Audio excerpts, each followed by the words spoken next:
Hello friends, मेरा नाम है भारती शर्मा और आज हम देखने वाले हैं क्लास 9 के हिस्ट्री के चैप्टर नंबर 1 जो कि फ्रेंच रेवोल्यूशन है। उसका topic legacy of the French revolution की क्या फ्रेंच रेवोल्यूशन का इम्पैक्ट पड़ा और क्या क्या चेंजेस हमें देखने को मिले फ्रेंच रेवोल्यूशन की वजह से, जो कि विरासत में हमें मिले। तो the idea of the liberty and democratic rights were the most important legacy of the French revolution. तो सबसे बड़ी लेगेसी जो फ्रेंच रेवोल्यूशन के बाद हमें देखने को मिली वो लिबर्टी, स्वतंत्रता। लिबर्टी का मतलब होता है स्वतंत्रता, और डेमोक्रेटिक राइट्स, जो लोगों के अधिकार थे। इससे पहले लोगों के पास कोई राइट नहीं होते थे। तो फ्रेंच रेवोल्यूशन के बाद जो सबसे बड़ी लेगेसी हमें देखने को मिलती है, legacy of the French revolution, तो पहला लिबर्टी मतलब स्वतंत्रता और दूसरा है डेमोक्रेटिक राइट जो लोगों को दिए गए। This spread from France to the rest of the Europe during the 19th century.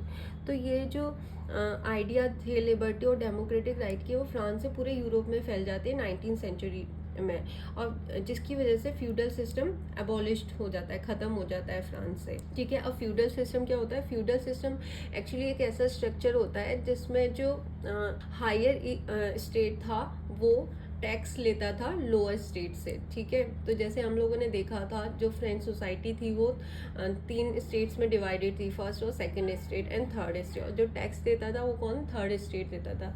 तो फ्यूडल सिस्टम में होता है जो थर्ड स्टेट है वो पे करता था tax to the higher state. ठीक है, तो उसको बोलते थे फ्यूडल सिस्टम, उसको एबॉलिश कर दिया गया।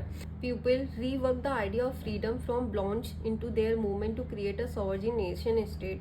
तो जो कॉलोनाइज लोग थे उन्होंने फ्रीडम के आइडिया को फिर रीवर्क किया और अपने मूवमेंट से जोड़ा, नेशन स्टेट बनाने के लिए जोड़ा। जो आंदोलन वो चला रहे थे उससे उसे कनेक्ट किया। Tipu Sultan and Ram Mohan Roy are 2 examples of individual who respond to the idea coming from revolutionary France.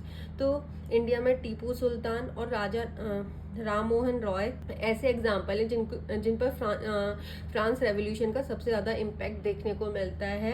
I hope कि आपको ये टॉपिक अच्छे से समझ में आ गया होगा। अगर आपको मेरे वीडियोस अच्छे लगते हैं तो प्लीज़ मेरे वीडियोस को लाइक करिए, शेयर कीजिए, मेरे चैनल को सब्सक्राइब करिए। Thank you for watching.